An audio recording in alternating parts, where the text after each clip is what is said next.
নাসিন আমার বাতিজিটা আমার ভিতরে আছে জয়ের মেম্বারে নিছে। আল্লাহ তাআলা এটার বিচার করবে, অবশ্যই করবে। তোমার কাছে মাপ চাই, অনুরোধ, আমরা অসহায়, আমার বাংলাদেশে আমার নাতিনটার এটা সন্তান নাই জীবিত নাই। আল্লাহ দয় আমার না একটা নাতিন যে তোর আমার নাতিনটার বাসা বাসা বাসা পুরো কুপাইয়া খাবার এটাই আমার লাগছে না।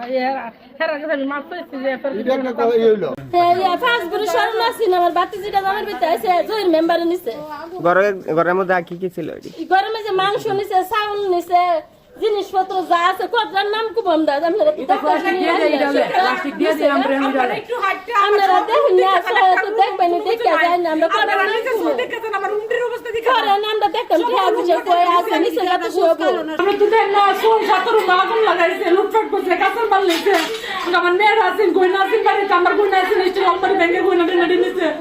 ঝগড়া লাগছে দুই পক্ষে, কিন্তু মসজিদের মধ্যে এরকম ভাবে ক্ষয়ক্ষতি করা এটা ইসলামের দৃষ্টি তো আসেই না, কিন্তু তারপরেও তারা যখন ক্ষতি করছে আল্লাহ তাআলা এটার বিচার করবে, অবশ্যই করবে, কিন্তু আল্লাহ তাআলার কাছে ছেড়ে দিলাম।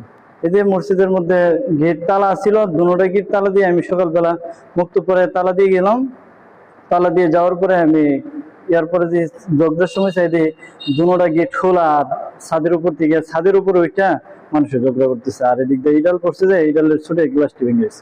লোক নাই ইগলটা তো হুদুদি কইছে এটা তো ইতের মত এটা তো কোনো কারণ তো জীবিত নাই, স্বামী মারা গেছে, একটা সন্তান নাই, তাই একটা জিলিয়া চলতেছে এই ভাইটা কোন একটা জিনিস একটা 4 স্টোনি আর কি, বিশেষ করে এটা এখন দিয়ে সংঘর্ষ সৃষ্টি হয়েছে। 4 স্টোল প্রথম ছিল ওইদিকে, এই দিক থেকে ওটা 4 স্টোলের এদিকে আনা হয়েছে। এখন কিছু সংখ্যক এক দলের লোক চাইছিল ওইদিকে, এক দলের লোক চাইছিল যে এখান থেকে 4 স্টোল আবার উড়িয়ে দেন। এর মধ্যে যেহেতু অনেক মানুষ আসে আড্ডা উড্ডা দিয়ে কথাবার্তা বলে, বিভিন্ন বিষয়ে কথাবার্তা মূলত বলে আর কি, তারা চাইছিল না এটা এখানেই তাক বন্ধ করে দিতে পারতাম না।